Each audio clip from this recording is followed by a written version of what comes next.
Good morning friends, Amit life maker YouTube channel पे आप लोगों का स्वागत है। देखिए दोस्तों, आज की सेशन में हम लोग करने वाले फ्रेंड्स आज का करंट अफेयर्स 7 फरवरी 2025 का दोस्तों करंट अफेयर्स हम लोग करने वाले दोस्तों। सॉरी दोस्तों, 7 फरवरी नहीं दोस्तों, 6 फरवरी 2025 का करंट अफेयर्स हम लोग करने वाले हैं।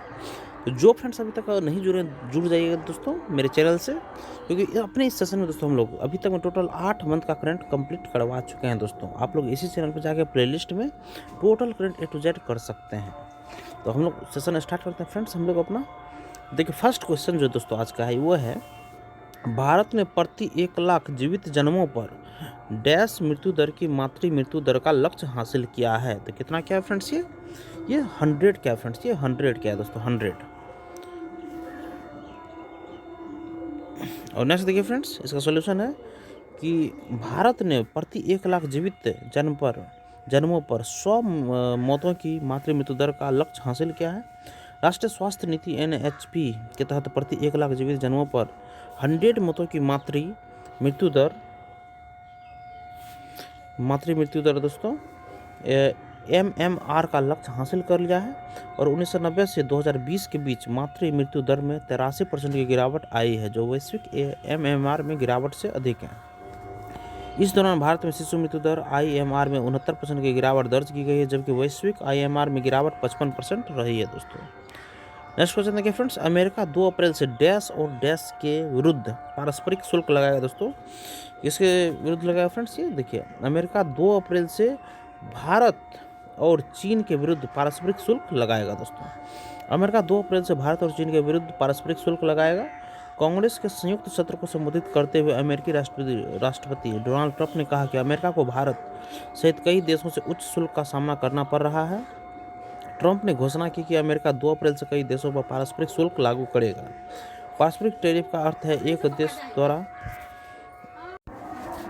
देखिए फ्रेंड्स, इसका सॉल्यूशन है कि अमेरिका 2 अप्रैल से भारत और चीन के विरुद्ध पारस्परिक शुल्क लगाएगा। और कांग्रेस के संयुक्त सत्र को संबोधित करते हुए अमेरिकी राष्ट्रपति डोनाल्ड ट्रंप ने कहा कि अमेरिका को भारत सहित कई देशों से उच्च शुल्क का सामना करना पड़ रहा है।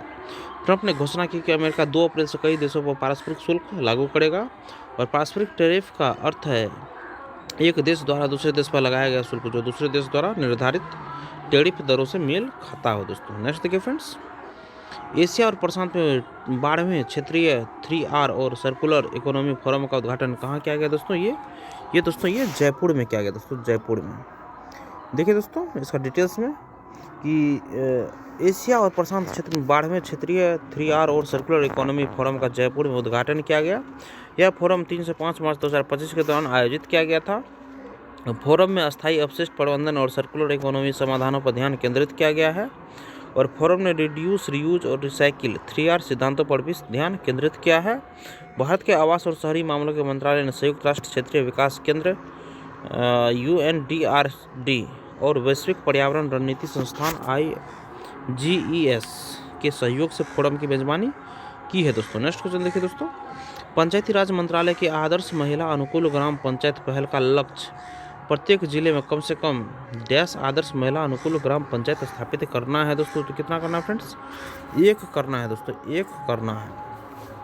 पंचायती राज मंत्रालय के आदर्श महिला अनुकूल ग्राम पंचायत पहल का लक्ष्य प्रत्येक जिले में कम से कम 1 आदर्श महिला अनुकूल ग्राम पंचायत स्थापित करना है दोस्तों। नेक्स्ट देखिए फ्रेंड्स, सोल्यूशन इसका, पंचायती राज मंत्रालय द्वारा आदर्श महिला अनुकूल ग्राम पंचायतें शुरू की गई है। 5 मार्च 2025 को आदर्श महिला अनुकूल ग्राम पंचायतें शुरू की गई।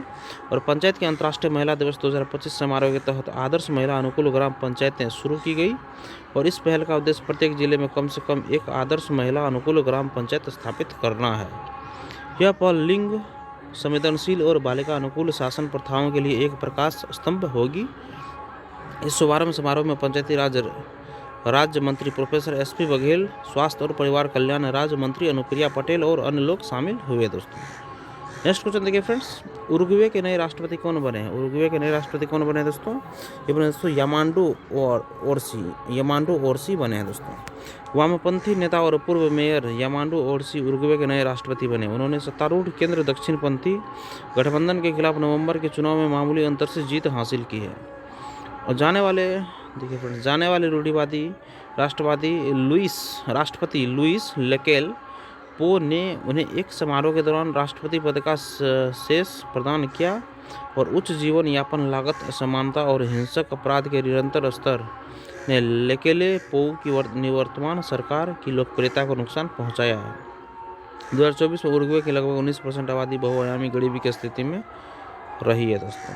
और उरुग्वे की अर्थव्यवस्था मुख्य रूप से कृषि निर्यात द्वारा संचालित होती है। नेक्स्ट क्वेश्चन देखिए फ्रेंड्स, दिया सलाई किसकी आत्मकथा है फ्रेंड्स? ये कैलाश सत्यार्थी की आत्मकथा है फ्रेंड्स, कैलाश सत्यार्थी की आत्मकथा है। नोबेल शांति पुरस्कार से सम्मानित भारतीय मूल के पहले व्यक्ति कैलाश सत्यार्थी की आत्मकथा दिया सलाई का लोकार्पण जयपुर लिटरेचर फेस्टिवल में हुआ है।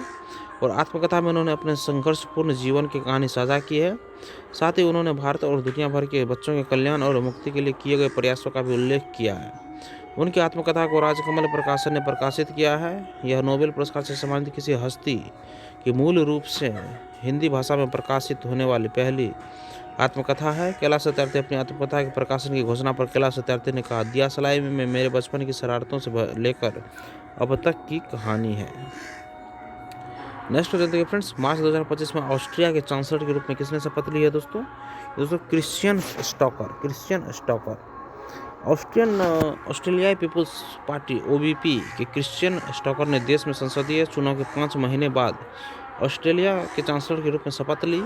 और सितंबर 2024 में देश में हुए संसदीय चुनाव में किसी पार्टी या पार्टियों के गठबंधन को निर्णायक जनादेश नहीं मिला था। और दूसरे विश्व युद्ध के बाद से किसी भी आम चुनाव के बाद देश में सरकार के गठन में लगा यह सबसे लंबा समय था। ऑस्ट्रिया की राजधानी वियना के हाफबर्ग पैलेस में ऑस्ट्रियाई राष्ट्रपति वान डेर बेलेन ने क्रिश्चियन स्टॉकर को चांसलर के रूप में शपथ दिलाई। और ऑस्ट्रिया के इतिहास में पहली बार देश में 3 पार्टी गठबंधन सरकार बनी है। और Christian stalker OBP, social Democrats और न्यूस पार्टी के 3 पार्टी गठबंधन का नेतृत्व कर रहे हैं दोस्तों। नेक्स्ट देखिए फ्रेंड्स, भारत ने जल स्वच्छता और आरोग्यवास क्षेत्र में सहयोग को बढ़ावा देने के लिए किसी देश के साथ समझौता ज्ञापन पर हस्ताक्षर किया दोस्तों? ये नेपाल के साथ दोस्तों समझौता ज्ञापन पर हस्ताक्षर किया है दोस्तों। देखिए फ्रेंड्स, भारत और नेपाल ने जल स्वच्छता और आरोग्यवास क्षेत्र और अपशिष्ट प्रबंधन के क्षेत्र में सहयोग को बढ़ावा देने के लिए एक समझौता ज्ञापन MOU पर हस्ताक्षर किए हैं। भारत और नेपाल ने 9वीं परियोजना संचालन समिति और 7वीं संयुक्त कार्य समिति की बैठकों में रेलवे क्षेत्र में अपने सहयोग की समीक्षा की। यह बैठकें 27 से 28 फरवरी 2025 को नई दिल्ली में आयोजित की गई थी। समझौता ज्ञापन का उद्देश्य दोनों देशों की आबादी के लिए स्वच्छ पेयजल और स्वच्छता तक बेहतर पहुंच सुनिश्चित करना है। दोनों देश निम्नलिखित में सहयोग करेंगे। क्षमता निर्माण, भारतीय विशेषज्ञ नेपाल के कर्मियों को जल संसाधन प्रबंधन और संबंधित क्षेत्रों में प्रशिक्षित करेंगे। और प्रौद्योगिकी और ज्ञान हस्तांतरण, दोनों देश जल स्वच्छता और स्वास्थ्य के क्षेत्र में अपनी तकनीकी विशेषज्ञता और सर्वोत्तम प्रथाओं को साझा करेंगे। और भूजल प्रबंधन, दोनों देश गुणवत्ता सुधार, कृत्रिम पुनर्भरण और वर्षा जल संचयन समिति भूजल संसाधनों की भी निगरानी, मूल्यांकन और प्रबंधन में सहयोग करेंगे। नेक्स्ट देखिए, प्रधानमंत्री मोदी ने पहली बार नदी में डैश के आकलन की रिपोर्ट जारी की दोस्तों, तो डॉल्फिन की रिपोर्ट जारी की है। देखिए फ्रेंड्स, प्रधानमंत्री मोदी ने पहली बार नदी में डॉल्फिन के आकलन की रिपोर्ट जारी की है। और जूनागढ़ जिले के समानगिर में राष्ट्रीय वन्यजीव बोर्ड की 7वीं बैठक के दौरान रिपोर्ट जारी की गई। और रिपोर्ट में भारत में कुल 6327 डॉल्फिन होने का अनुमान लगाया गया है। उत्तर प्रदेश में डॉल्फिन की सबसे अधिक संख्या दर्ज की गई है। यूपी के बाद बिहार, पश्चिम बंगाल और असम का स्थान आता है। और गंगा नदी डॉल्फिन भारत का राष्ट्रीय जलीय पशु है। यह लगभग अंधी है और अपनी जैविक जरूरतों के लिए इको लोकेशन पर निर्भर करती है।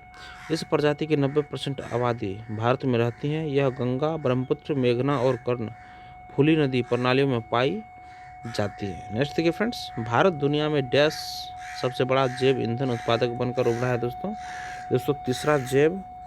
तीसरा बड़ा जैव उत्पादक ईंधन मतलब कि बनकर उभरा है दोस्तों। देखिए फ्रेंड्स, भारत दुनिया में तीसरे सबसे बड़े जैव ईंधन उत्पादक के रूप में उभरा। जनवरी तक भारत ने पेट्रोल में 19.6% इथेनॉल मिश्रण हासिल किया है। यह स्वच्छ एवं नवीकरणीय ऊर्जा की ओर बदलाव की दिशा में एक महत्वपूर्ण कदम है। भारत में 2030 के लक्ष्य से 5 साल पहले जल्द ही 20% इथेनॉल मिश्रण होगा। पिछले 10 वर्षों में इथेनॉल सम्मिश्रण पहल ने किसानों की आय में वृद्धि की है। इसने 1.75 करोड़ पेड़ लगाने के बराबर CO2 उत्सर्जन को कम करने में मदद की है दोस्तों।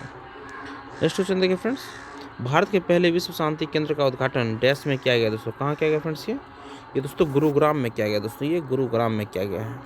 गुरुग्राम के सेक्टर 39 में जैन आचार्य लोकेश मुनि के नेतृत्व और अहिंसा विश्व भारती के प्रयासों से विश्व शांति केंद्र की स्थापना की गई है। विश्व शांति केंद्र आध्यात्मिकता और सामाजिक एकता के प्रतीक के रूप में कार्य करेगा, जो शांति, शिक्षा, पर्यावरण संरक्षण, समानता और संस्थागत शांति निर्माण प्रक्रियाओं के लिए एक मंच प्रदान करेगा। और यह जागरूकता, सामाजिक जिम्मेदारी और सतत विकास को बढ़ावा देने में महत्वपूर्ण भूमिका निभाएगा। और विश्व शांति केंद्र के दुनिया भर में शांति दूत होंगे। वे दुनिया के किसी भी हिस्से में संघर्ष छिड़ने पर दुनिया में शांति के लिए, सेवा के लिए जिम्मेदार होंगे। और नेक्स्ट क्वेश्चन देखिए फ्रेंड्स, निम्नलिखित में से कौन सा कथन सही है दोस्तों? देखिए फ्रेंड्स, ये दोनों ऑप्शन सही होगा इसका। फर्स्ट देखिए, 3 मार्च को भारत द्वारा सर्कुलरिटी के लिए सिटीज कोलिशन लॉन्च किया गया है, जो शहर दर शहर सहयोग, ज्ञान साझाकरण और सतत शहरी विकास के लिए निजी क्षेत्र की भागीदारी के लिए एक बहुराष्ट्र गठबंधन है। नेक्स्ट दोस्तों, यह मंच नीति निर्माताओं, उद्योग के नेताओं और शोधकर्ताओं को एशिया प्रशांत क्षेत्र में अस्थायी अपशिष्ट प्रबंधन और संसाधन दक्षता को आगे बढ़ाने में सक्षम करेगा।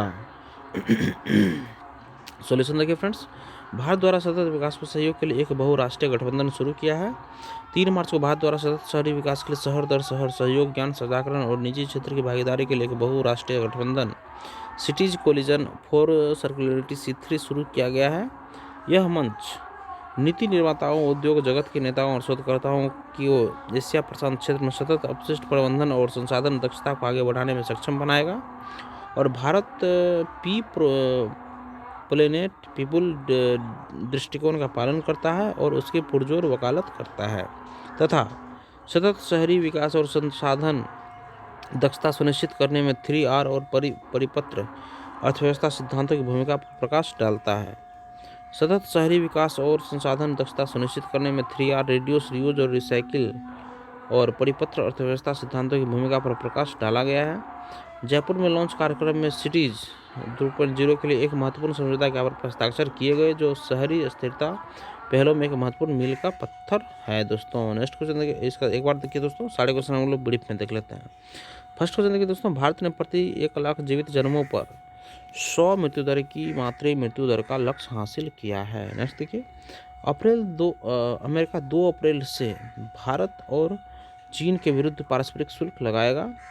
और नेक्स्ट दोस्तों, एशिया और प्रशांत में 12वें क्षेत्रीय 3R और सर्कुलर इकोनॉमी फोरम का उद्घाटन कहाँ किया गया दोस्तों? ये जयपुर में किया गया है। नेक्स्ट, पंचायती राज मंत्रालय के आदर्श महिला अनुकूल ग्राम पंचायत पहल का लक्ष्य प्रत्येक जिले में कम से कम एक आदर्श महिला अनुकूल ग्राम पंचायत स्थापित करना है दोस्तों। नेक्स्ट देखिए दोस्तों, उरुग्वे के नए राष्ट्रपति कौन बने फ्रेंड्स? ये दोस्तों यमांडू ओरसी बने हैं, यमांडू ओरसी बने हैं दोस्तों। नेक्स्ट फ्रेंड्स देखिए, दिया सलाई किसकी आत्मकथा है फ्रेंड्स? कैलाश सत्यार्थी की आत्मकथा है। नेक्स्ट देखिए, मार्च 2025 में ऑस्ट्रिया के चांसलर के रूप में किसने शपथ ली है दोस्तों?